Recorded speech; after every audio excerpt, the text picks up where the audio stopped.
This is Loida. Loida came from a poor family in the province. To help her family, she agreed to take on a job as a waitress in Manila from a shady recruiter.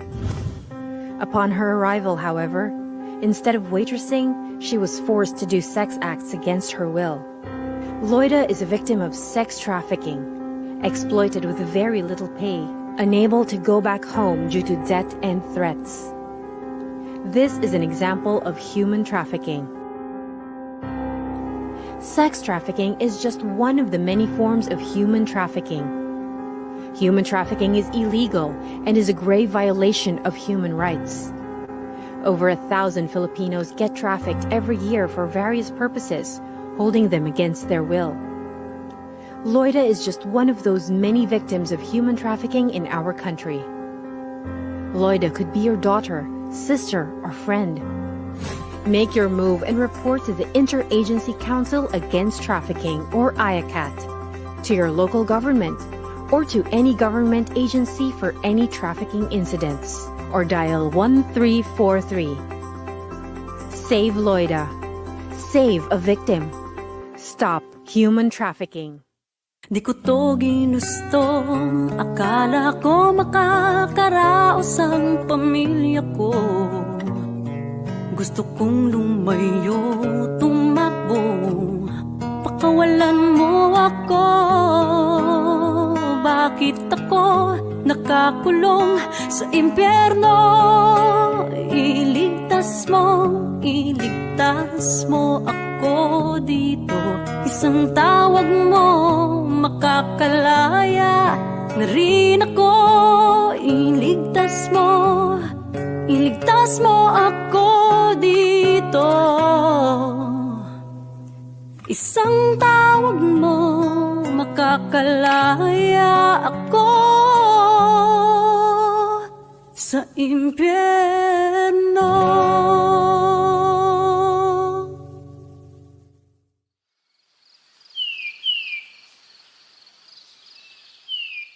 Persons around the world face various threats to human dignity every day, including children. Among these threats are human trafficking and child pornography. The Philippines is among the top 10 countries in the world with cases of child pornography through cyber activities. How did we reach these numbers? Let's unmask the monsters behind this harsh reality. First off, the family member. The child interacts with this person on a daily basis. Compelled by poverty or ill intent, the family member forces or manipulates the child into engaging in pornography. Next up, the neighbor. Belonging in the same community, this person finds an opportunity to exploit the child. This is done through initiating physical contact or secretly using the child as the subject of pornographic material. And finally, the online friend. Without proper guidance, the child may access websites that would lead them to predators. These persons may act as caring friends over social media sites or web chat platforms and would gradually entice the child into engaging in online sexual behavior. Predators lurk anywhere, but together we can unmask these monsters and stand up against child predators. Let us work together in stopping child pornography now. To report incidents of child pornography in the Philippines. Share this video to raise awareness about child pornography.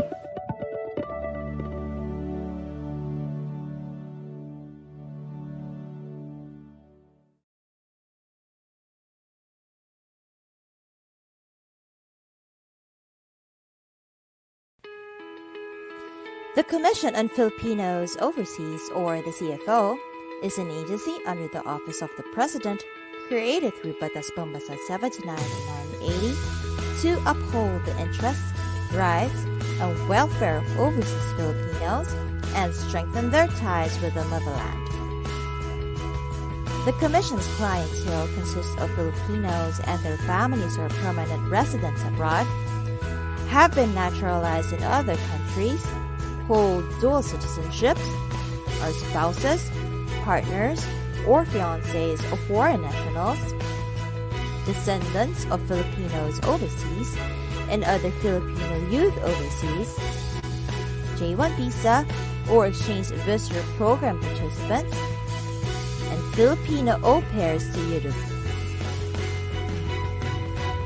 As part of the Philippine government's stand on ensuring the welfare, protection, and empowerment of Filipino migrants upon arrival on foreign soil, and to ensure an equipped and well-informed citizenry on issues and realities regarding migration, the CFO registers and provides pre-departure orientation and counseling services to outbound Filipinos with permanent resident or other family reunification visas, spouse, partner, or fiancé visas, J-1 or exchange visitor program visas, and au pair visas. The Commission has likewise developed online registration services as an adjustment to the new normal brought on by the COVID-19 pandemic beginning March 20, 2020. As a response to the challenge of development, the CFO also optimizes the benefits of migration by engaging overseas Filipinos as partners of the Philippines and the host countries. Through social development programs and services that benefit local communities and families left behind, the CFO bridges the gap between overseas Filipinos and the homeland, and enables them to continue to support Philippine development even from overseas. It is the mission of the CFO to be the Philippines' leading institution in promoting policies and programs that will empower Filipinos overseas. It envisions a Filipino community that contributes to the productivity of host countries while maintaining strong ties with the Philippines.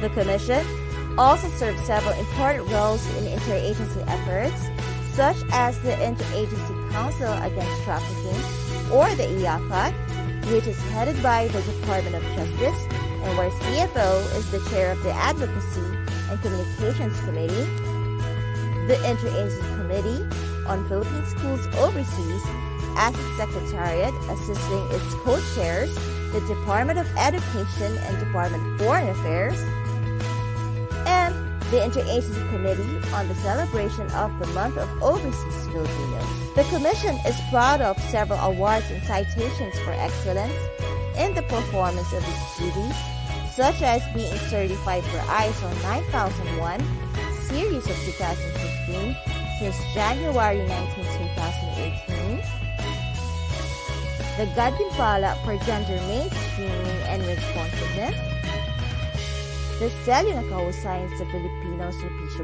Publiko, una, ikalawa, at ang pinakamataas ika-4 na antas mula sa Komisyon sa Wikang Filipino, the Prime HRM Bronze Award from the Civil Service Commission, and 2 unqualified opinion ratings from the Commission's audit for 2018 and 2020, the highest rating possible for government agencies. To continuously commit in providing quality service to the public, the CFO constantly improves its pool of talented professionals anchored on social responsibilities and nation building, and lives by its policy statement, kalidad na serbisyo para sa mamamayan, abot sa labas ng bayan.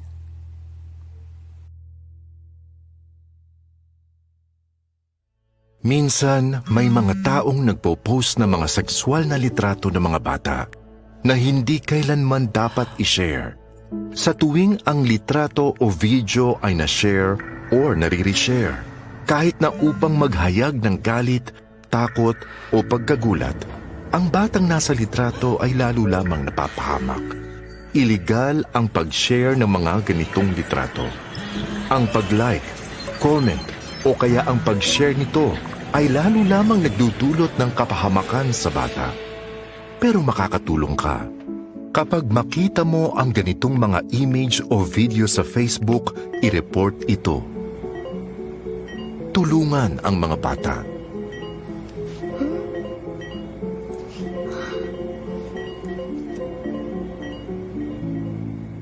Report it. Don't share it.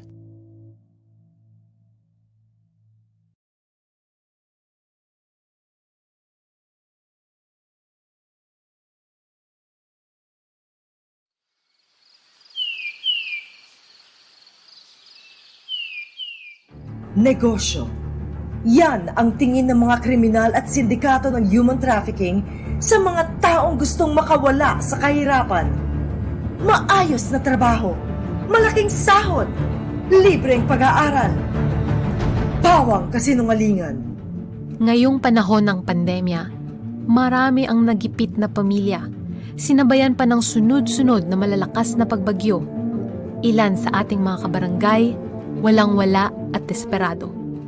Dito namamayagpag ang mga sindikato. Tutulong di umano, magbibigay ng trabaho. Yun pala, ikukulong, aalilain, aabusuhin ng paulit-ulit, gagamitin sa krimen, masahol pa sa hayop. Ang pinakamapait, may mga kaso pa na mismong kamag-anak o kaya'y sariling magulang pa ang nambibiktima sa kanilang mga anak. Mula April 13 hanggang November 10, 2020, mayroong 418 na biktima ng trafficking in persons o TIP ang nasagip ng Interagency Council Against Trafficking. Walang sino man ang dapat makaranas ng pagdurusa nito.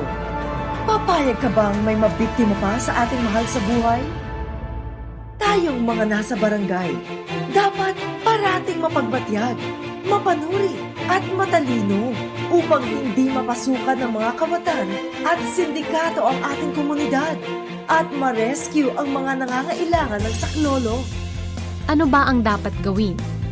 Una, siguraduhin mayroong maayos na mekanismo at budget upang pigilan ng human trafficking at alagaan ang mga biktima nito. Kumpleto na ba ang setup ng Barangay Baudesk at Barangay Council for the Protection of Children?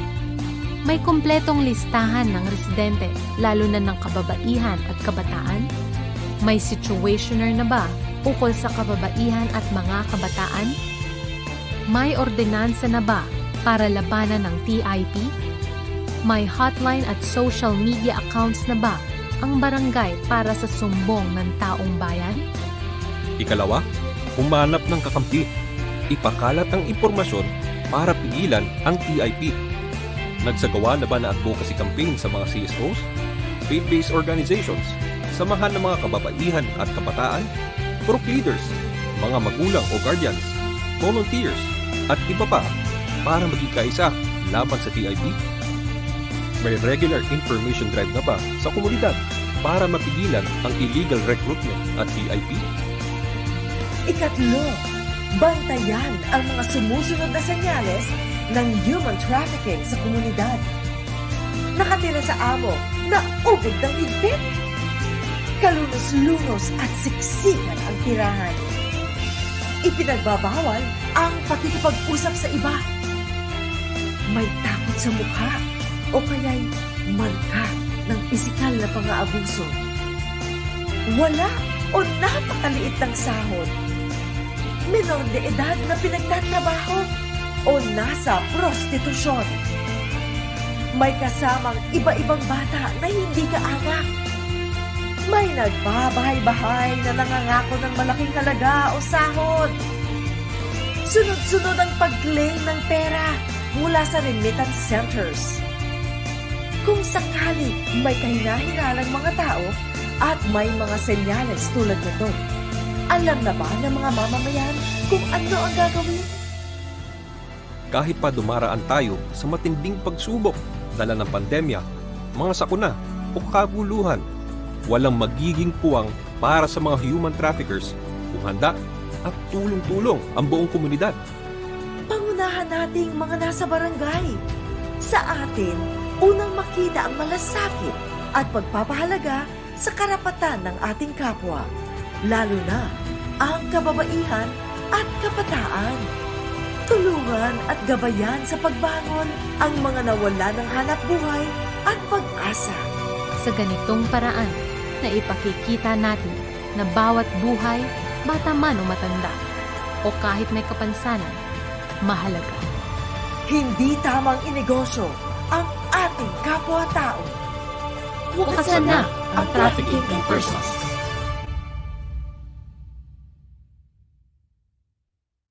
Ang human trafficking ay isang makabagong paraan ng pang-aalipin. Ito ay paglabag sa dignidad ng tao. Ito ay isang krimen. Ang human trafficking ay ang pagkuha at paglilipat ng tao sa pamamagitan ng dahas at paglilinlang upang pagsamantalahan sa paraang prostitusyon, pornografiya, at iba pang uri ng sexual na pananamantala, pang-aalipin o sapilitang paninilbihan, mail order bride o pag-aalok ng kasal sa isang dayuhan at ng Filipina na may kapalit na bayad, pagtanggal at pagbebenta ng mga bahagi ng katawan, pagkuha at paggamit ng bata para sa ilegal na gawain, kabilang ang pagsali sa mga armadong pakikibaka o pag-ampon ng bata upang sila ay pagsamantalahan. Sama-sama nating labanan ang human trafficking. Laban kontra human trafficking ay laban nating lahat. Tumawag o mag-text sa 1343 Action Line o dumulog sa anumang ahensyang miyembrong Interagency Council Against Trafficking.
Isang magandang araw at umaga po sa ating lahat. Kamusta po tayo? Ako po pala si Jacel Dane Arcayabyab Santos ng Commission on Filipinos Overseas mula sa Migrant Integration and Education Division at ako po ang magsisilbi ninyong host para sa webinar ngayong umaga.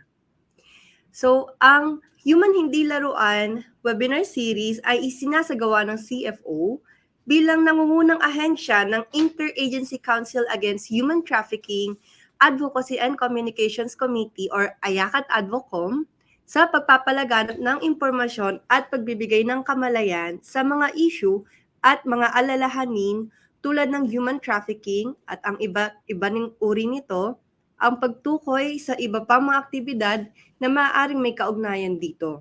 Bahagi din ng ating layunin na manghikayat sa advokasya na labanan ito, pati ang pagbibigay kaalaman kung ano-ano ang mga paraan upang malabanan ito at mabawasan.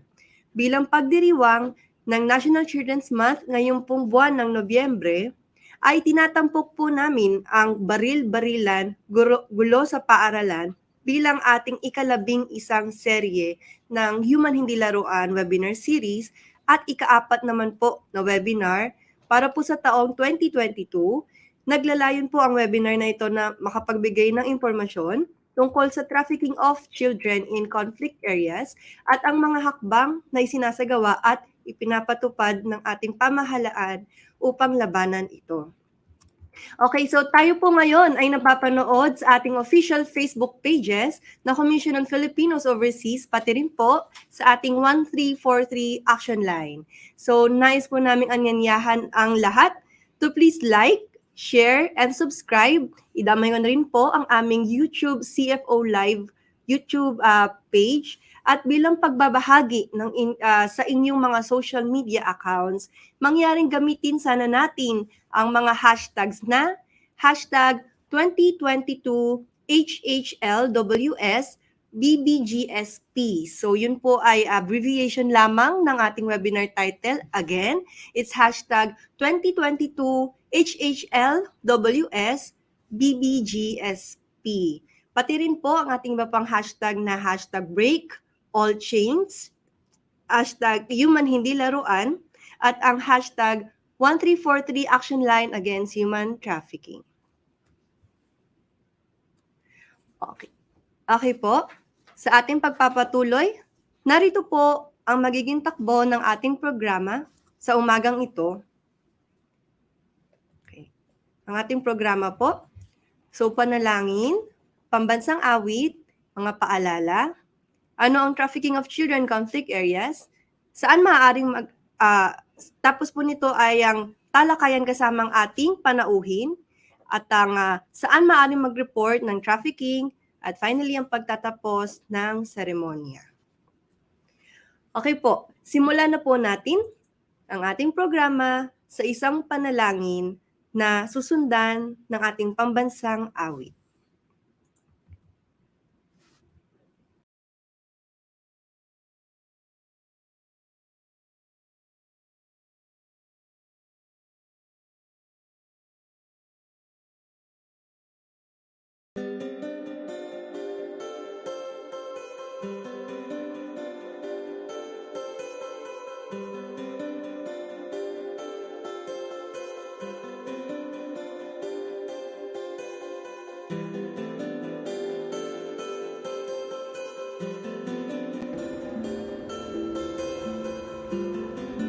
Ihanda natin ang ating mga sarili sa banal na presensya ng Panginoon. Sa ngalan ng Ama, ng Anak, at ng Espiritu Santo. Amen. Panginoong Diyos, pinupuri at pinasasalamatan ka namin sa iyong walang hanggang pagmamahal at pagpapatawad sa aming mga kasalanan. Maghari ka nawa sa aming puso at punuin po ninyo ng pag-ibig, katapatan, kapayapaan, kapatawaran at kasaganahan ang lahat ng mga pamilya na naririto sa aming programa. Ama naming lumikha, sa pagkakataon na binigay mo sa amin, kami ay nagtipon-tipon ngayon upang tuparin ang aming mga mabuting adhikain. Naway gabayan mo ang aming mga pag-iisip nang lalong makatulong sa kapwa at mapalaganap ang iyong mga banal na salita. Kung hindi sa iyong awa ay hindi kami magkakamit ng kakayanan at pamamaraan na tuparin ang aming mga adhikain. At kung hindi sa iyong gabay ay hindi magiging malinaw sa amin mga isipan ang direksyon na aming patutunguhan.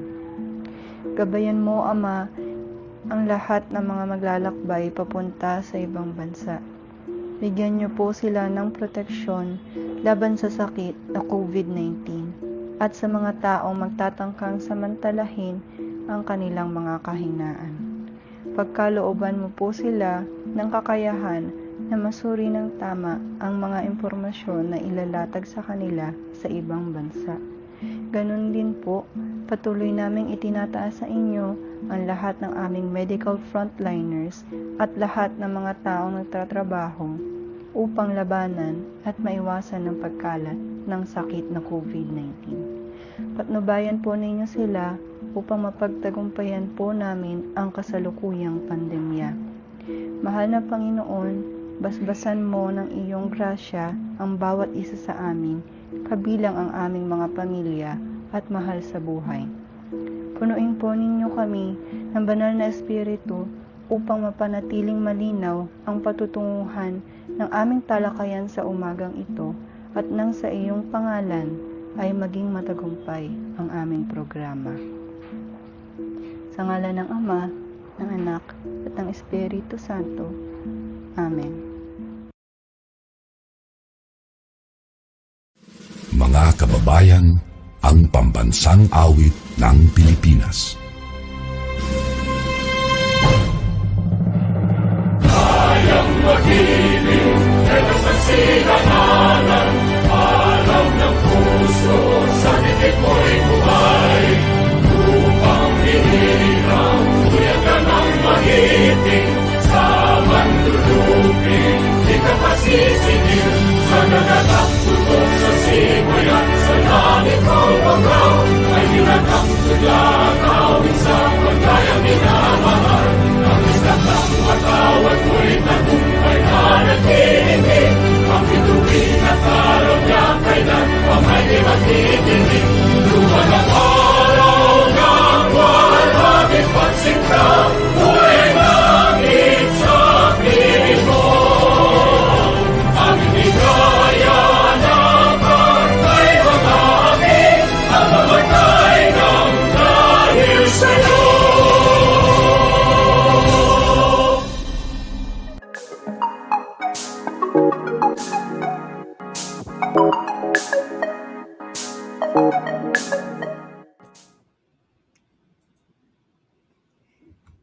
Hello again. Muli, ito pa rin po ang Human Hindi Laruan webinar series, Baril-Barilan, Gulo sa Palaruan. Okay, so para po sa ating mga panauhin sa Facebook, sa ating mga live viewers, mangyari lamang po na tingnan natin ang ating screen para sa kaunting mga paalala.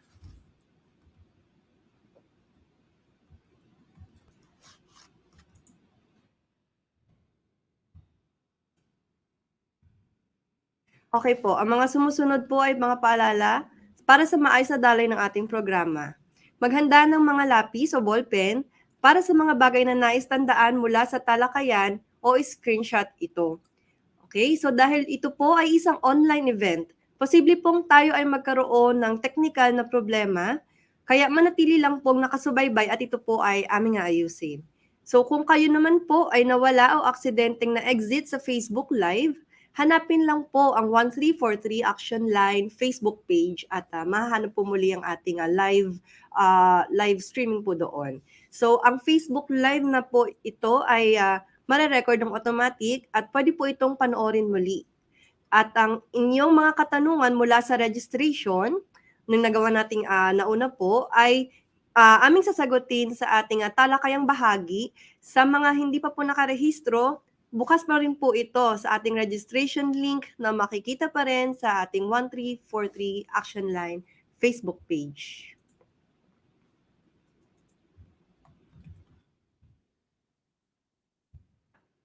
Ayan, no? So matapos nating ibahagi ang mga paalala, simulan na po natin ang ating talakayang ito upang malaman at maintindihan natin kung paano nga ba nagaganap ang trafficking of children in conflict areas. So, sa ating bahagi ng registration sa ating mga participants, tayo po ay may mga kakaunting katanungan na ating binahagi sa kanila. And at ang ating mga resulta, ito po. Ayan po. So, okay. So, sa inyong opinion, nangyayari ba ang sa Pilipinas ang trafficking ng mga bata sa conflict areas? So, according sa mga natanong natin, services, 80.8% po, no, na naniniwala, oo, nangyayari sa Pilipinas ang pag-traffic ng mga bata sa conflict areas. Samantalang, meron naman pong 1.4% ng mga sumagot na walang nangyayari na pagta-traffic sa mga bata sa conflict areas sa Pilipinas. At meron din pong 17.8% na sumagot ng siguro nangyayari sa Pilipinas ang pag-traffic ng mga bata sa conflict areas. So, ayan po, no, nakita natin according sa pie chart, marami po ang nag-agree na laganap ang ating trafficking of children sa mga area or lokasyon na nangyayari po ang gulo o gera. At dahil po dito, inihatid po nga namin sa inyo ang aming webinar ngayon. Okay, para po simulan ang ating webinar, huwag na natin patagalin pa. Para sa unang paksa ng ating programa, makakasama natin ngayong umaga si Prosecutor Lilian Doris S. Alejo, ang Senior Assistant State Prosecutor mula sa Department of Justice, para magbahagi ng impormasyon tungkol sa trafficking ng mga bata sa mga conflict areas. Okay? Okay, so magandang umaga po, Prosecutor Alejo. Magandang umaga naman, Miss JD. Ayan, yes, hello. Thank you po sa pagpapaunlak sa aming panayam ngayon. Okay po, so diretso na po tayo, Prosecutor. Para po sa inyong diskusyon, sige po, Prosecutor, the floor is all yours po. Okay, maraming salamat, Miss JD. So ngayong umaga, ang naatasan ako na ibahagi sa inyo itong batas na to na tinatawag na Republic Act 11188. Ang sabi ng batas, ang pangalan nito, it is an act providing for the special protection of children in situations of armed conflict. Okay, next slide. Okay. Ano ba itong ginagawa ng batas na to? It provides special protection to children in situations of armed conflict and also implement the protection. Ito yung declaration of policy ng batas na to. Implement protection pursuant to international treaties, respect human rights of children, observe the best interest of the child, yung principle natin na yun. Kasi sa lahat po ng mga kaguluhan dito, halimbawa kahit sa korte, at walang makitang batas na talagang ina-address yung problema na yun, we are always guided by the principle of the best interest of the child. Ano ba, paano ba mas mapapabuti ang bata? And ito po, pine-prevent niya recruitment and use of children in armed conflict. Ang objective po natin ngayong umaga na to ay ibahagi ko sa inyo ano ba tong Republic Act na to, ano tong batas na to na nagpo-protect sa mga bata na naman na tinatawag natin na sa situations ng armed conflict. Hindi ko po kayo mabibigyan ng specific na demographical information about it. Dahil kahit po ang Interagency Council Against Trafficking, wala po niyan. Pero tama po yung nasa kanina yung ginawang survey. Totoo, maraming nangyayari ng pagta-traffic ng children sa mga lugar natin na may tinatawag tayong armed conflict. At alam naman natin po ng lahat na ang may armed conflict tayo saan po? Sa Mindanao. No? Usually. No? Yung ating mga Muslim brothers and sisters doon, nangyayari po yan doon. Pero doon po kasi kultura yan. Alam ko yan for a fact. When I was still working with the public attorney's office, a male colleague, told us, kasi para barkada na namin yon, Muslim siya, sabi niya, maglilib ako ng 1 month. Sabi ko, bakit naman, tagal. Sabi niya, uuwi kasi ako sa probinsya, sa Mindanao, sa Iligan, no, sa Marawi. Sabi ko, nung meron. Sabi ko, nung ganap doon. Kasi daw, in preparation for what they call yung RIDO, alam mo niyo yun, mga tribal wars yan, di ba?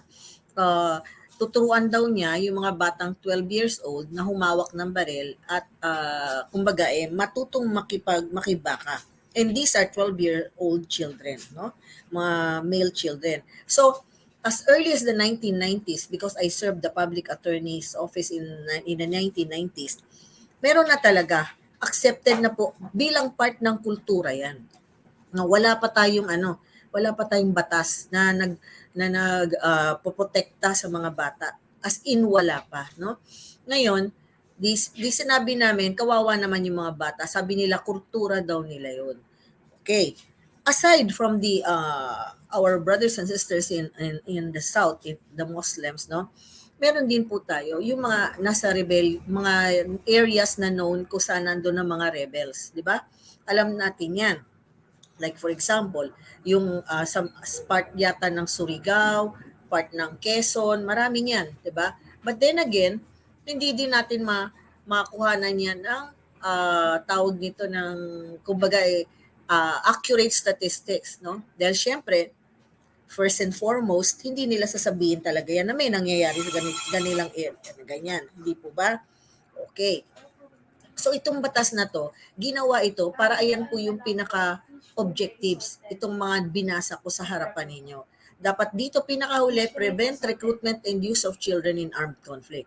Kaya lang syempre ang tanong, paano kung itong mga batang ito ay anak nitong mga grupong ito na nagre-rebelde sa gobyerno or itong mga batang ito part na sila, part na ng culture nila. Like for example, in Mindanao area. Di po ba? Next slide, please. Ano ang saklaw o scope ng batas na ito? First, all children involved in armed conflict and all children affected by or displaced by armed conflict. Next slide. Ngayon, dito sa batas na to, dinefine niya ano ba yung armed conflict. Okay. Ito po ay definition ng batas. Now, ang armed conflict ay armed confrontations occurring between government forces and one or more armed groups or between such groups arising in the Philippine territory.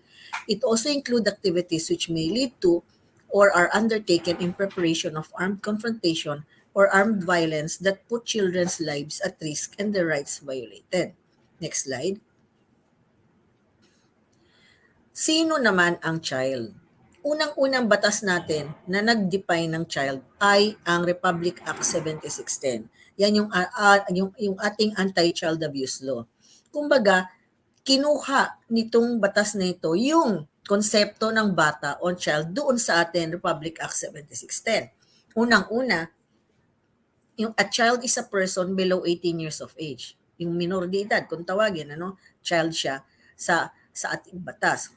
Second, a person 18 years of age or older but who is unable to fully take care of oneself or protect oneself from abuse, neglect, cruelty, exploitation, or discrimination and unable to act with discernment because of physical or mental disability or condition. Ibig sabihin, hindi niya kayang alagaan yung sarili niya.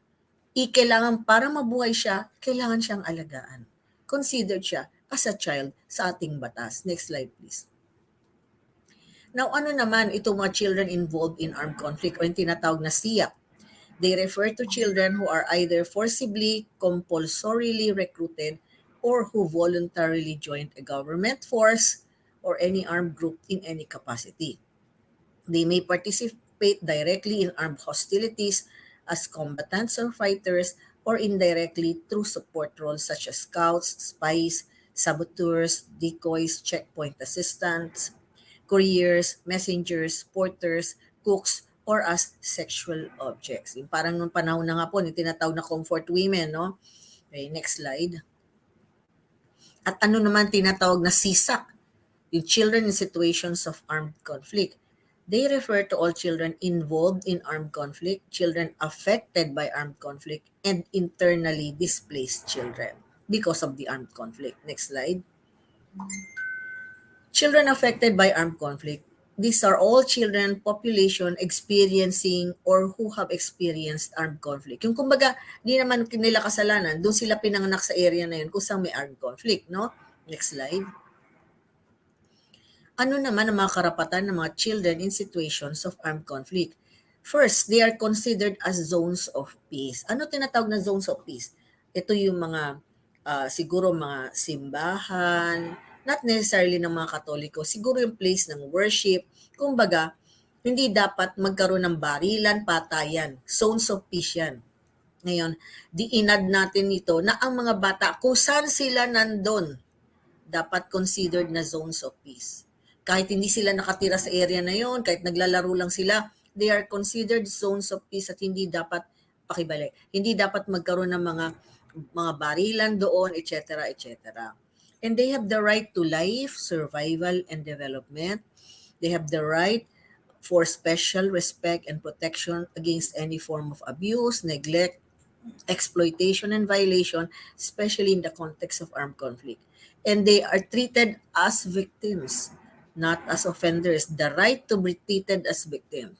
And they have the right to be accorded with special respect and protected from any form of direct or indiscriminate attacks and acts of violence, especially protection from yung tinatawag na grave child rights violation. Malalaman natin ito later. Next slide. They have the right to be protected from recruitment into government forces or armed groups. Take note, government forces and armed groups, no, or rebellious groups, no, bawal. Hindi ka pwedeng mag-recruit ng below 18. And from participation in armed conflict, including the right to be protected from torture or any cruel, inhuman, or degrading practices that compel compliance or punish non-compliance with recruitment or participation in armed conflict. They have the right to be protected from maiming. Ano yung maiming? Yan po yung intentional na pananakit sa bata, no? Yung pag-inflict ng injury sa kanila. Pwedeng causal yan. Bawa, naglagay ka dyan ng tinatawag na landmine. No? Pag naapakan niyang kusino, lalo na kung bata, maiming din yon, pero causal na yon dahil cause yun ng paglagay ng landmine. Pwede naman intentional, yung talagang sasaktan mo yung bata. No? Torture, abduction, rape, and killing, especially extrajudicial killing. Next slide. They have the right to immediately be provided and have safe access to essential, adequate, and culturally appropriate food and nutrition, basic shelter and housing, culturally appropriate clothing, water, sanitation and hygiene, basic health services, etc., which must all be child-specific, gender-sensitive, and responsive to the needs of the CSAC. Next slide. They have the right to enjoy freedom of thought, conscience, religion, or belief, opinion, and expression. They have the right to associate freely and participate equally in legitimate community affairs, communicate in a language they understand even in situations of armed conflict, and whether or not they have been internally displaced or are living in evacuation centers or settlements. Next slide. They have the right to be treated humanely in all circumstances without any adverse distinction founded on race, color, religion, or faith. Hindi porket hindi siya Katoliko, hindi mo tutulungan. Lahat yan, it applies to all, no? And then, they have also yung sa sexual orientation, no? Gender identity and expression, tinatawag nating SOGI, no? Birth, wealth, or any other similar criteria. They are not to be interned or confined in camp. You have to allow them to come and go, but as long as they are safe. Next slide. Now, they have the right, no, specifically the right of the injured, the wounded, and the sick, those with disabilities, separated and unaccompanied, and those expectant and lactating mothers. May mga bata na po na may mga anak na below 18, dami ng anak. Care, protection, and assistance required by their condition and treatment, which takes into account their special needs, etc. They also have the right to be with their families, especially with their mothers, during evacuations and in evacuation centers. Next slide. They have the right to be reunited with their families. Siyempre, pagkaguluhan, kanya-kanya na una kasi, ang dapat according to Republic Act 76, ang unang nilang sasagipin ng government forces ay yung mga bata. No? So, dapat later reunite with the families. But of course, kung baby yan, dapat kasama na yung nanay. No? And then they have the right to privacy and confidentiality. They have the right to non-discrimination, liberty of movement and freedom to choose residence. Hindi mo pwedeng sabihin, o dyan ka, huwag ka alis dyan. Kung meron man silang gustong matirahan at choice nila, pwede din yun. And for internally displaced children and family, they have the right to leave the country, seek safety, services, asylum in another country, etc., or in any other part of the Philippines. Next slide. They also have the right to obtain necessary documents to enjoy legal rights. Like for example, certificates of live birth, kung wala naman, any other document just for them to enjoy their legal rights. They have the right to access to justice, including free legal aid when filing cases against the perpetrators. Yes, so po, usually binibigay yan sa atin na ngayon ng Public Attorney's Office. And then they have the right of protection of their families, properties, and possessions. And they have the right to be consulted and to participate in all matters affecting them. Next slide. Okay, ano po ang prohibited acts dito? Unang-una, may kinlasify ang batas. Tinatawag nilang grave child rights violations. Ano tong grave child rights violations na to? 4 ang sinabi niya. Killing of children, torturing children, intentional maiming, yung kanina diniscuss ko, no? Yung sasaktan mo yung bata, yung bang to-torture mo yung bata, intentional to. Kasi kanina may isang klase yung causal, no? And of course, rape and other forms of sexual violence. Ang penalty, pag yung perpetrator nito, yung gumawa nito in armed conflict, may penalty to, life imprisonment and fine of not less than 2 million but not more than 5 million pesos. Next slide. Okay, hindi ko po maintindihan bakit nag-second part pa itong si grave child rights violation. But then again, sabi ng batas, grave child rights violations din ito. Hinahanap ko yung difference pero makikita mo na yung difference dito, yung distinction pagka binasa mo pababa. A. Cruel, inhuman and degrading treatment or punishment, abduction, causal maiming. Ito yung causal maiming, paglalagay mo ng mga landmines, IED, tapos may bata pala doon, yun. Tapos tinamaan siya, causal maiming nga. Hostage taking or using them as human shield. Next slide.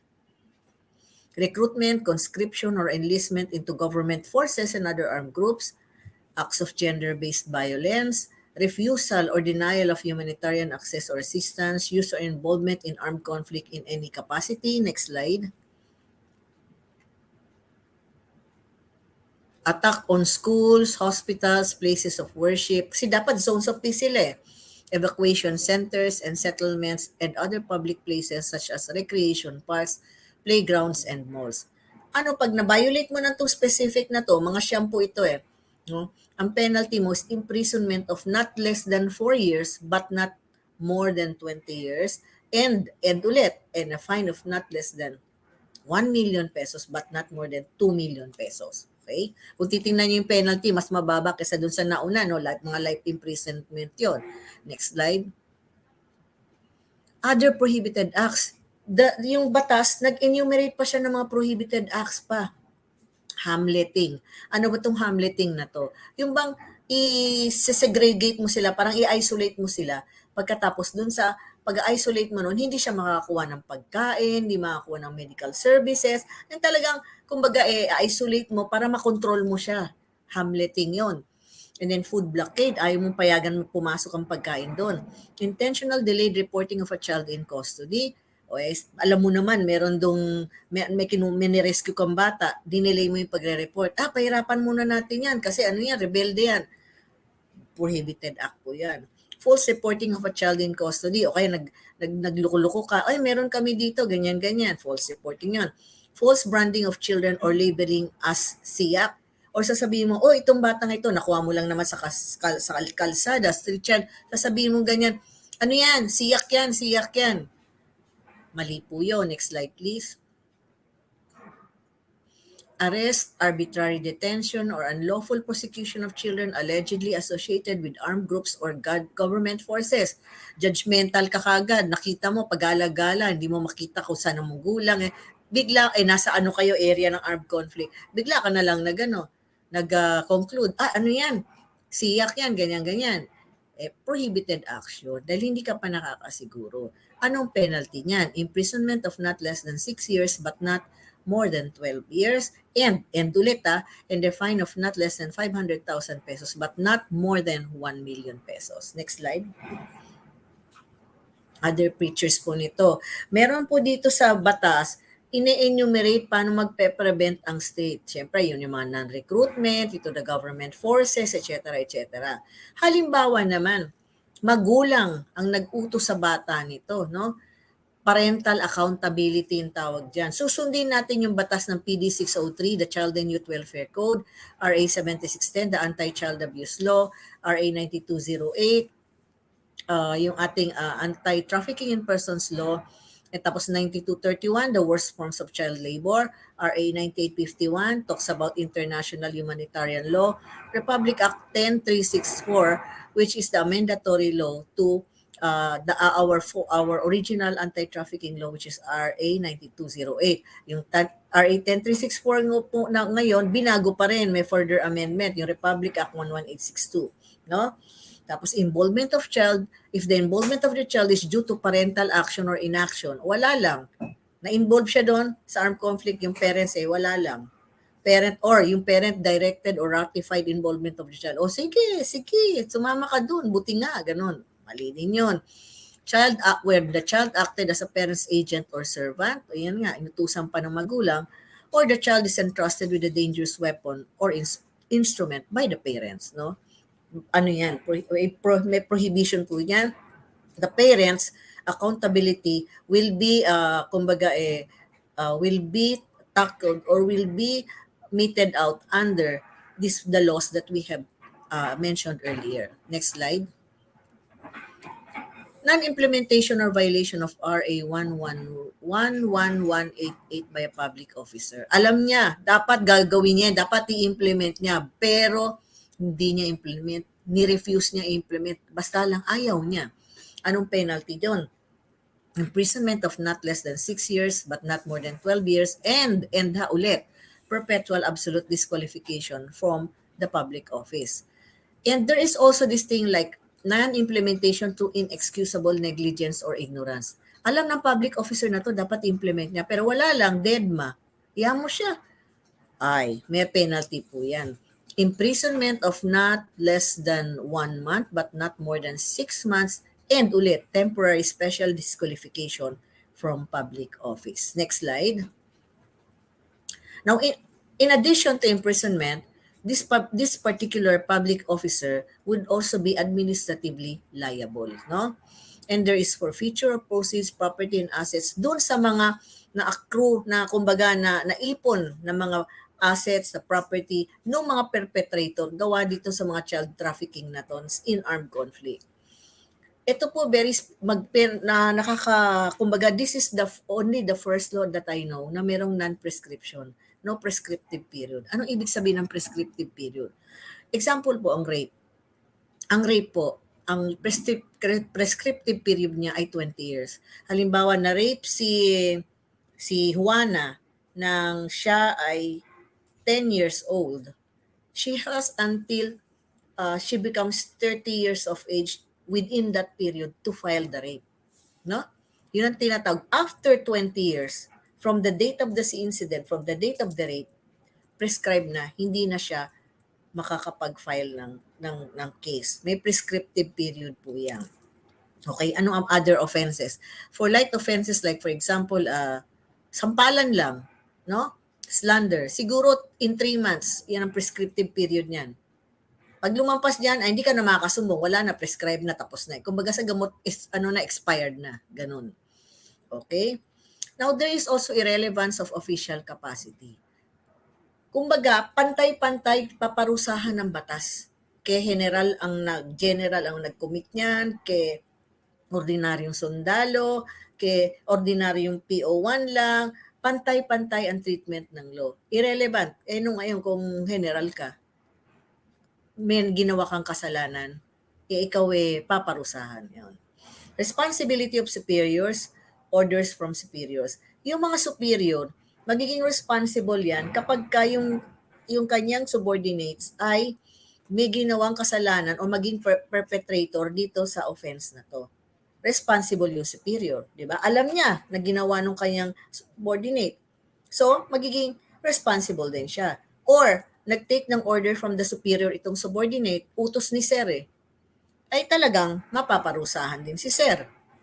Or, kapag unknown yung superior, meron sumusunod, sasabihin na, utos ito ng boss namin. Sino yung boss mo? Hindi ko nga alam pero alam ko, boss lang ang tawag namin sa kanya.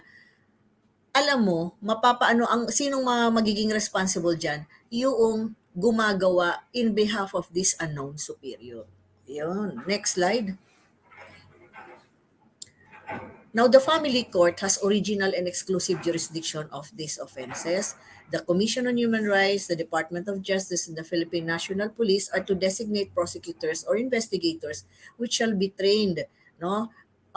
They will be trained about human rights, etc., etc. And ito may palaging presumption ng minority for children. Kadalasan po ng ating mga bata na makikita mo sa bundok, usually yan, sa bundok yan, di ba? Walang mga birth certificate. Pero kapag sa tingin nila, wala talagang makuha na proof na talaga ito'y bata, presume palagi na siya ay minor, siya ay bata. And there is protection of victims and their witnesses. Of course, confidential po yung records niyan. All throughout the proceedings, we follow the rules on examination of a child witness when dealing with these children. Reparation to victims, halimbawa, bibigyan natin siya ng during the course of the armed conflict o yung mga offenses committed against these children, nawalan sila ng mga ganitong, nawalan sila ng hindi nakapag-aral, reparation yan, ibabalik natin yan sa kanila. Next slide. Okay, there is immunity from suit for persons providing assistance to these children. We must report to the local social welfare district officer, the Philippine National Police, or barangay within 48 hours from custody. Kapag ka na-rescue mo yan, report ka within 48 hours. Now, there is rescue, rehabilitation, and reintegration, psychosocial support, health and nutrition, education, livelihood for families, and other basic or legal services, and there is program intervention for these children. Kumbaga parang may halfway yan. Bago sila i-release sa community, kailangan kumbaga na may konting program ang DSWD para naman ma-ensure na sila ay handang-handa ng humarap sa komunidad. Now, there is medical, psychosocial, legal, shelter, and educational response mechanism services being given by the government. Next slide. Now, may tinatawag tayong child-specific release program. Kumbaga, nakatuon itong mga programa ito na naaayon sa bata, no? They are given free legal assistance, like for example, prohibition or stoppage of filing charges or dismissal of cases against children involved in armed conflict as criminal or political offenders irrespective of their association with any armed group or government force. Linawin ko lang halimbawa, itong mga batang ito nautusan nung kanilang mga, alam mo niya, katulad nitong mga nakaraan, yung mga bombings, usually mga kababaihan ang nagiging tinatawag na suicide bomber. Halimbawa, ang nautusan ng mga taong ito na hindi naaawa sa bata, bata ang maging suicide bombers, no? Tapos o kaya nahuli yung bata with the hindi siya kakasuhan.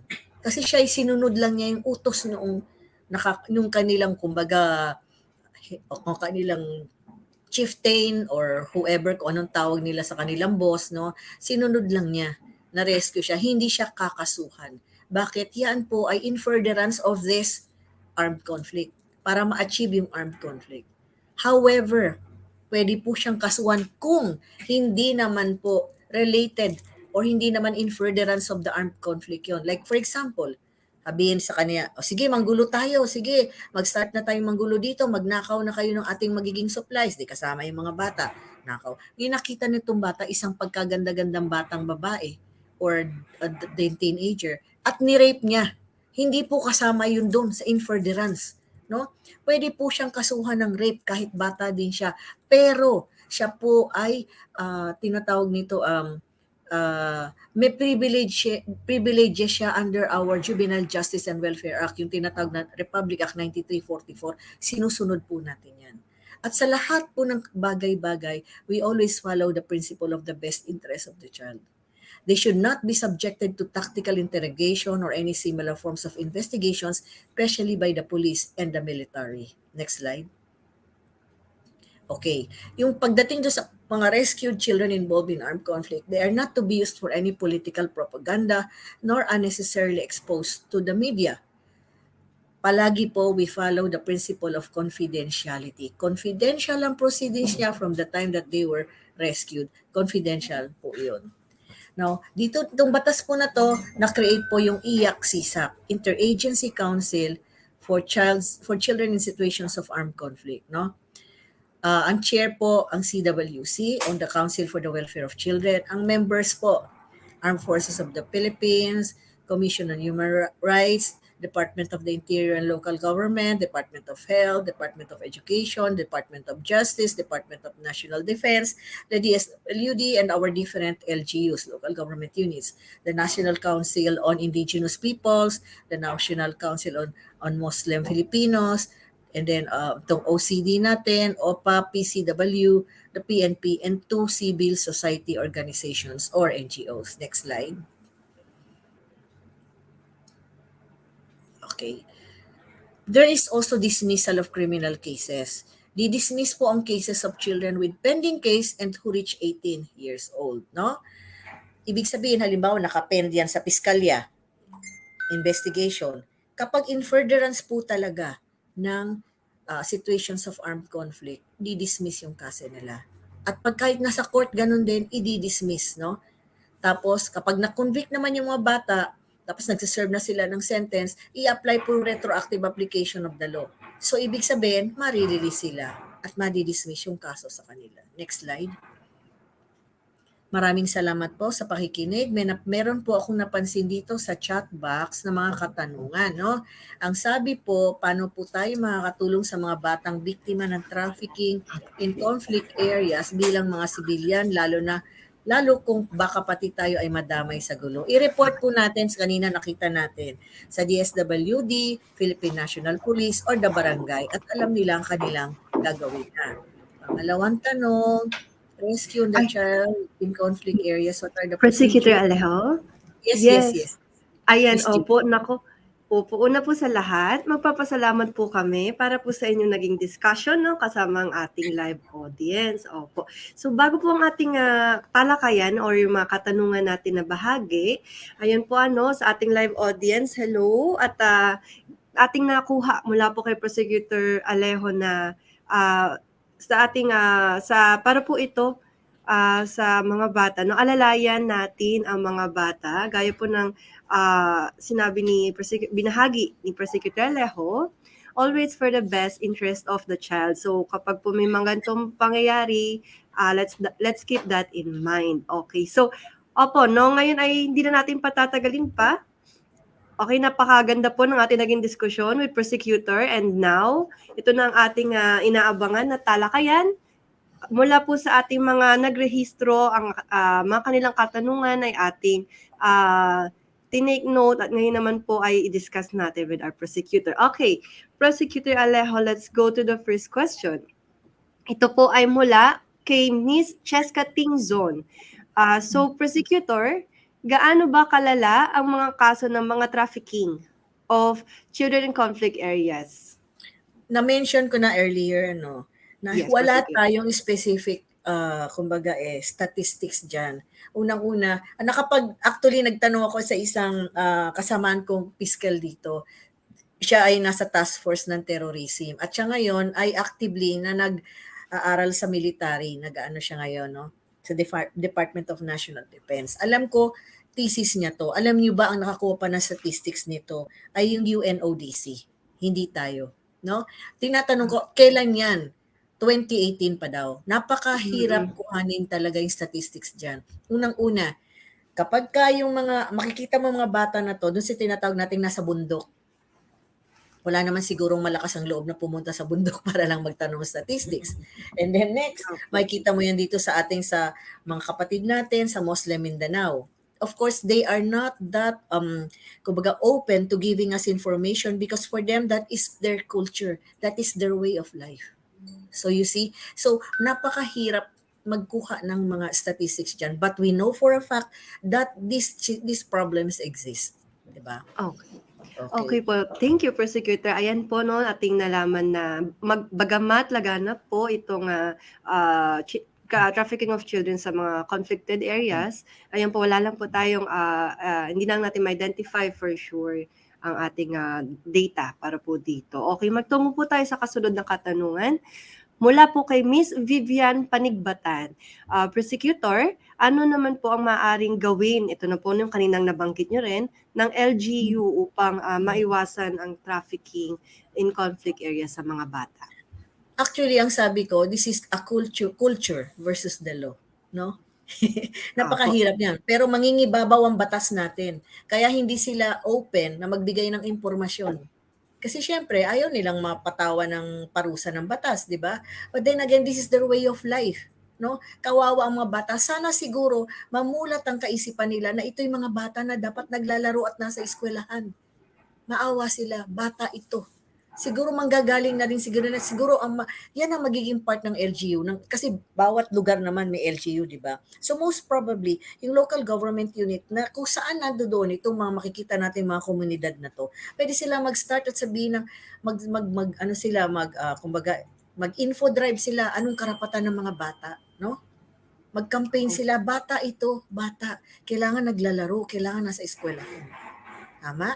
So yan ang malaking part ng LGU. But not necessarily inaaway mo yung mga komunidad na yan. Dahil we are against culture. No? So just kumbaga, mumulat mo lang yung mga mata nila na yan, kultura na yan, dahil hindi naman nakakatulong sa mga bata, hindi naman makaka-uphold sa best interest of the child, dapat kumbaga iwanan na natin yan. Okay, so ayan po, as per prosecutor's advice, no more on information dissemination at intervention from LGUs para po sa mga batang apektado po nito. Okay po. Sa ating sunod na katanungan, prosecutor, mula po ito kay Mary Jane Ecalne. So siguro sa inyong opinion na lang po, paano po maiiwasan ang mga panghihikayat para umanib ang mga naapektuhang bata sa mga samahang rebelde? Unang-una, mag-i-start yan sa pamilya. Aware din naman ako sa ibang parts ng Visayas at saka Mindanao, may mga nagsasalita sa eskwelahan, kahit dito sa NCR. Pero dito sa NCR, bakit hindi nahihikayat yung mga bata? Kasi siguro yung pamilya, nakikita nila. Ito siguro yung pamilya, sa school, sasabihin na, ito, maaring ito hindi natin gusto ang palakad ng gobyernong ito, pero bigyan natin sila ng chance para ipakita nila kung talagang they are well-meaning, di ba? Hindi yung bigla-bigla, you go to the streets, you take up arms, you rebel against the government. Hindi dapat ganun, no? Pagbigyan mo sila, bigyan ng chance. Bigyan ng chance para pakita nila na talagang they are well-meaning, they really would like to help the government, they really would like to help the country, etc., etc. Mag-observe lang muna, no? Hangga't siguro na ang mga Pilipino resilient yan no? Makakapaghintay yan, makakapag yan, di ba? Kumbaga, tayo yung sa lahat ng mga tao sa mundo, tayo ang magaling na makinabang, yung makisama tayo. Nung ako nga ay nasa high school, paano dinescribe ang Pilipino? We are resilient like the bamboos. Di ba yung bamboo trees? Taas-taas niyan. May bagyo, tutumba lang yan. Tapos tatayo na naman yan. Tutumba, tatayo. Ganyan tayo no? We are very resilient. No? Kaya sabi ko, siguro imumulat sa mga bata, lalo na sa mga teenager, tingnan muna natin ang mga anak. Hintayin natin. No? Hintayin natin ang pagkakataon na to. Kung merong hindi tayong nagustuhan, andyan ang batas. Bigyan natin ng pagkakataon ng batas.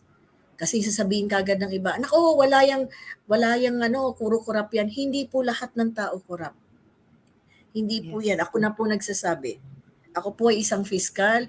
This is my running 29 years in service dito sa government. Pero ako po ay, nag-jeep po ako, nagbubus po ako. Nakatayo po ako sa estribo.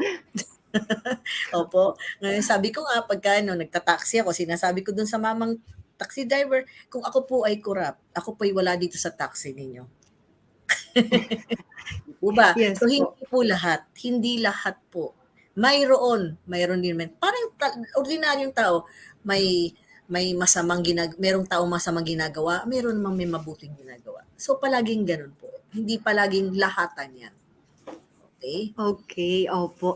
Thank you po, Prosecutor. So para po doon, ating advice ni Prosecutor ay ating pagbigyan ng pagkakataon na mag-intervene ng ating batas, ang ating sistema ng hustisya, bago po tayo bumaling or maging pessimistic tungkol po sa mga bagay na ito at maniwala na lang sa mga impormasyon na mali naman ang pagbabahagi. Okay po. Our second to the last question, Prosecutor, from Miss Mary Rose De Sales.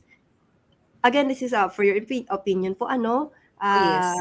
Paano po tayo makakatulong sa mga batang naging biktima ng trafficking sa mga conflict areas bilang mga civilian, lalo na po kung pati tayo ay nadadamay po sa gulo? Ano pong pwede natin gawin? Ay, hindi naman tayo necessarily madadamay sa dulo. That is why the law says that i-report natin yan kay DSWD. Mandato niya yan ng pagtulong talaga. Tapos kung DSWD, kay Philippine National Police, kay sino ba to, barangay, alam nila ang dapat nilang gawin dyan. So hindi tayo personally ang gagawa niyan. Itong mga taong naatasan ng batas, sila ang dapat naggawa niyan. Okay po. Ayan po So by simply reporting to the authorities will then Yes. ang magte-take over. Ayon lang din naman po sa kanilang kanilang mga tungkulin talaga. So okay, Prosecutor, for our last question. This is from Miss Teresa Botengan. So the rescue on the child or children in conflict areas. So medyo na-discuss na ni Prosecutor ito. Siguro just to sum it up po, what are the procedures, agencies involved, and others to consider in response to the incident? So, Nabanggit po na ba ni Miss JD. Nabanggit ni Miss JD kanina, napasadahan na natin yan kanina. Pero kung gusto mo na talagang specific details, Republic Act 1188 talks about these things in Chapter 7. The topic is rehabilitation and reintegration, rescue and release of these children. Naka-step by step po dyan. Pero I think once na i-report na yan kay DSWD, they know what to do. Halimbawa, meron kang sinagip in custody mo, within 48 hours, dalhin mo siya kay DSWD. Okay? They will know what to do. Ayan po, of course, kapag ito naman ay naiulat, of course we have a system or ang ating mga sumusunod na steps po on taking action on this on such reports po. Ayan. Opo, naging sobrang makulay at very eye-opening po para po lalo na sa mga batang halos ito na po pala ang pamumuhay, way of life, gaya na nabanggit ng Prosecutor. Nahabag po tayo kung ano pong epekto sa kanila at gano'n na rin po ang ating impormasyon upang pong ito'y labanan. So with this, Prosecutor, ngayon tayo ay papalapit na sa inyong pagtatapos. Would you like, for the last time, magbahagi ng inyong mensahe, as well as would you like to promote any information pages or contact information regarding po dito sa ating trafficking of children in conflict areas? Any messages po? Yes. Pagka may problemang ganyan sa human trafficking, because currently I am the chair of the task force on women and children and against trafficking in persons of the Department of Justice.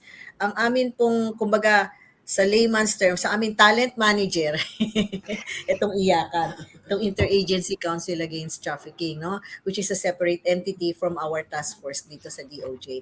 Kami po yung prosecution arm nitong IACAT. And magsabi lang po sa IACAT para makatulong kami, and I think the action line here is the 1340, which is manned by the CFO, diba? So, yun lang po. And of course, para dun sa ating mga nanonood na mga nakapagkinig or na naniniwala pa rin na ang bata dapat maagang turuan, isa simple lang po, naging bata din kayo, maawa kayo. They belong to the schools and they belong to the playground and to the protective arms of their family. Yun lang po. Ayan, thank you, Prosecutor. Very well said. Yan nga po at ganun na rin po ang hence our title, Baril-barilan, gulusap, palaruan. Tamang-tama po para sa ating title. Now, Prosecutor, for just our photo opportunities, can we take this moment po para po sa ating photo ops? Okay. Sige po. So, Sir Charles Ruelas will be taking care of the photo ops. Sir? Okay po. In 3, 2, 1. Okay po. Okay, again, maraming salamat po, Prosecutor. At ngayon ay magpapaalam na po tayo sa inyo. Hopefully sa susunod po, mga future pagkikita po natin ulit. So, sige po. Thank you so much, Prosecutor. Thank you po. Bye. Bye po. Thank you. Bye-bye. The studio now. Okay, mantabay po tayo para sa susunod na bahagi ng ating programa.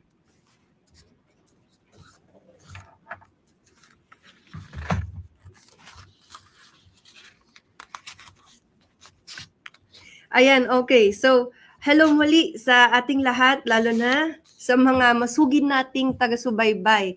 Familiar faces, well, familiar audiences na nakikita natin ngayon live, ano? Mula sa ating mga kasamahan sa DOJ Ayakat PNP, DSWD, of course, our DOJ Ayakat members din. Of course, we also have LGUs to the Marinduque Provincial Government. Salamat po. Provincial Government of Isabela. And also as well, we also have faculty members and student viewers from the University of Mindanao. Hello, magandang umaga po. And also to the Siquijor State Colleges. These are to mention just a few po ng ating audiences. So ayan, sa pagpapatuloy ng ating panonood, ngayon napakinggan natin ang ating unang panauhin, nagbigay ng impormasyon tungkol sa trafficking of children in conflict areas. So sana ay lubos nating itong naunawaan, lalo na ang mga panganib na kaakibat ng ganitong uri ng trafficking. Pati na ang mga batas, programa at intervention na hatid sa atin ng ating gobyerno. No? So sana ay maging active po tayo in knowing this information and being aware. Okay, so salamat po sa inyong patuloy na pagsubaybay at sana ay gising na gising pa rin po ang lahat. Bilang nabanggit na lamang din po natin ito, sa mga nagustuhan ng ating naging talakayan so far, please kindly give a thumbs up. Okay? Kindly like po ang ating Facebook live webinar post. So yung mismong post po. Kung nais ninyo, pakishare na rin po. Ganun na rin po sa ating CFO page, CFO Commission on Filipinos Overseas Facebook page at ang ating 1343 Action Line Facebook page. So, okay, wag na po nating kalimutan i-share again. Just to mention, isama natin ang ating hashtag. So, it's a hashtag 2022 HHLWS BBGSP. Again, it's hashtag 2022 HHLWS BBGSP. Kaya ngayon po na may mas malawak na tayong kaalaman sa trafficking of children in conflict areas, kung may nakarating sa ating kaalaman na nagaganap ito, lalo na sa ating mga kakilala, maaaring maging sa ating kapamilya o kamag-anak, ano po ang dapat natin gawin? Paano natin na-aksyonan ito sa paraang kaya lamang natin? So, tayo ngayon ay magtungo naman sa pagtalakay ng mga paraan sa pag-uulat ng ganitong sitwasyon at iba pang mga paraan upang humingi ng tulong at assistance. Narito po ang ating last but not the least na panauhin. Kasama natin ang ating case officer din, si Miss Kathleen Faye Ruga, mula din po sa MIED ng CFO. Okay? Good morning, Faye. Hello, good morning po, Miss JP. So, Hi, ayan, good morning. as mentioned po ni Miss JD Cayabyab, is natalakay na po natin yung with prosecutor yung children in armed conflict areas. So, paano po natin matutulungan yung sarili natin, also yung mga bata na apektuhan nito? I-discuss ko po ngayon yung 1343 action line. So nakikita niyo po sa inyong mga screens, meron po tayong 1343 hotline for Manila. And for the provincial naman po, you have to type press 021343 for the provincial. So ano po bang 1343 action line? Ito ay isang national hotline facility ng ating gobyerno upang matulungang labanan ang human trafficking o our fight against human trafficking. So it's a national hotline. So kahit saan ka man po sa Pilipinas, pwede mong i-type i-press ang 1343 sa inyong mga telepono at inyong cellphone. You can also access our website, www.1343actionline.ph. Pwede rin po yun i-access kung sakali pong nasa ibang bansa kayo at kailangan nyo ng tulong. Meron din po kami yung Facebook page, 1343 Action Line. So makikita nyo rin po yun sa aming Facebook. So paano ba natin to nalalabanan? Sa next slide po natin, nandito po yung accomplishments natin as of June 2022. So meron po tayong natatanggap na calls, which is umabot na ng 51,738. Doon po sa calls na yon, meron pong 755 case reports at doon po sa case reports na yun ay meron po tayong na-identify na 656 victims. Nagtataka po siguro kayo bakit mas maliit siya. Because in those case reports, yung iba naman po doon ay intel. Yung iba naman ay hindi na-identify specifically kung ilan yung victims. Possible na ito yung madami or isang malaking sindikato. Okay, for the next slide naman po, ma-identify po natin dito yung modes of reporting as of June 2022. So nandito po is calls, yung 1343 Action Line po natin. Yung ating website, 1343actionline.ph, through text messaging, mobile app, sa ngayon po ay hindi po ito effective. While for the Facebook, active po ang Facebook natin, 1343 Action Line, and for the other reports din po, minsan through emails po, or phone calls na hindi naman po sa 1343 dumaan. Okay, for the next slide naman po, ayan. So, nandyan po yung nature of cases natin. Mapapansin nyo, wala po dyan yung children in arms conflict. As mentioned po ni prosecutor kanina, wala po tayong na-identify sa IACAT. Pero meron po tayong other nature of cases. One is human trafficking. Two is illegal recruitment, mail order spouse scheme, missing persons, domestic violence, prostitution, drug-related cases, cybercrime, labor disputes, harassment, online sexual exploitation of children, and others unrelated cases. And for the next slide po, ayan. So number of victims, pag dinifferentiate niyo po siya sa female and male, mas marami pa rin po yung biktima ng human trafficking na babae. Ayan. So ano po ba yung process ng 1340? Paano mangyayari kapag tumawag po kayo? So makikita niyo po sa screen ninyo, pag tumawag po kayo, marireceive po yan ng ating mga call takers. So meron po tayong call takers na magre-receive ng mga detalye ng mga kaya niyo pong maibigay. Kunwari ay ito ay pangalan, and also kung sino rin po yung tumawag, and all private informations, and then these informations will be provided or forwarded to the 1343 team. So yun po yung kami, mga case officers. We will receive and also further analyze and assess the case, and then we will further refer it to the government agencies you can see in your screen. So i-forward po namin sa government agencies na member ng IACAT, na Interagency Council Against Trafficking.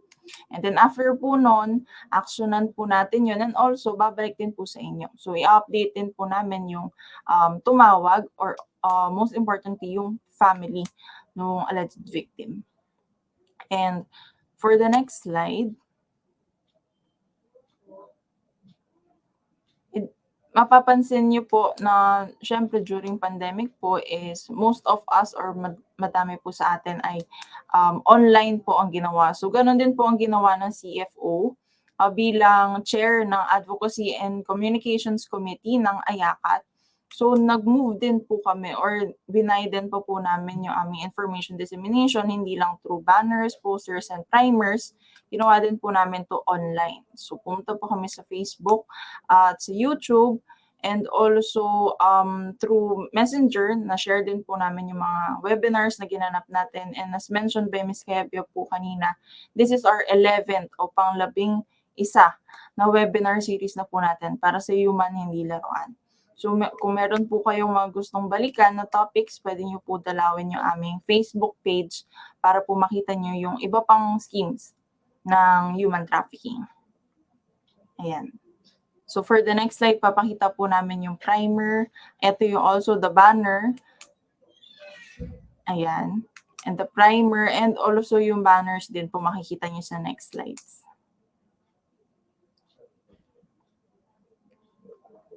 Ayan. And then the next slide po is the banners and posters and also the audio-visual presentations po namin sa 1343 action line. So again, the Ayakat Core message po natin, laban kontra human trafficking ay laban nating lahat. The fight against human trafficking is everyone's fight.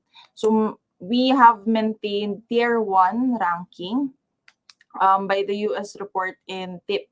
So trafficking in persons as of July 2022. Ano po ibig sabihin nun? Ibig sabihin po, yung Pilipinas ay maganda ang efforts na ginagawa para labanan ang human trafficking, and also bilang Pilipino, sana po magampanan natin yung role natin. So tawag lang po tayo sa 1340 action line kung meron lang po tayo na-observe na mga sa tingin nyo biktima o nabibiktima ng human trafficking sa inyong paligid, sa inyong pamilya, sa inyong bahay o sa inyong eskwelahan. Para po matagunan po ng ating gobyerno at ng ating mga partner non-government agencies na po. So ayan. Maraming salamat po sa inyong lahat.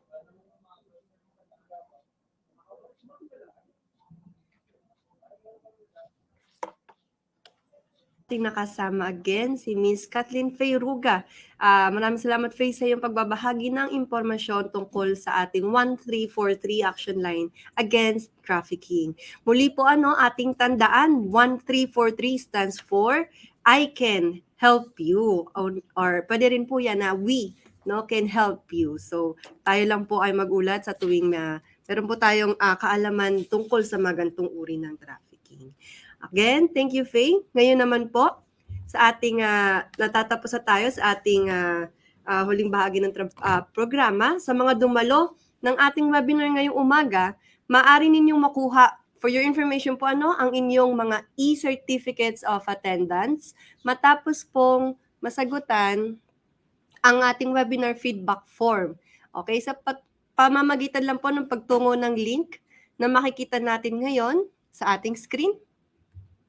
Ayan po, no? So itong link na ito ay open hanggang sa Lunes lamang po. Until next Monday lamang po ito bukas para din po sa inyong pagkuha ng e-certificates. Huwag po kakalimutan, sagutan ng ating feedback form muna para sa inyong certificates. Ngayon naman po, sa ating huling bahagi, tayo naman ay maggawad na ng ating certificates of appreciation para sa ating dalawang mabuting panauhin. Okay, para lamang po ipresenta ang mga ito, hayaan po ninyong basahin ko ang mga nilalaman handog ng ating certificate para sa ating mga panauhin. Okay, para po sa kanila, Certificate of Appreciation is given to, of course, Prosecutor Lilian Doris S. Alejo and kay Ms. Kathleen Faye A. Ruga for serving as resource speaker in the 11th Human Hindi Laruan webinar series, Baril-Barilan, Gulo sa Palaruan, held on 17th of November 2022 via Facebook Live. Of course, signed by our Undersecretary Abdul Ghani Makatuman, our CFO Executive Director. Maraming salamat po sa inyong panahon at sa inyong pagbabahagi. Okay po, so ayan po, this concludes our program for today. Para sa mga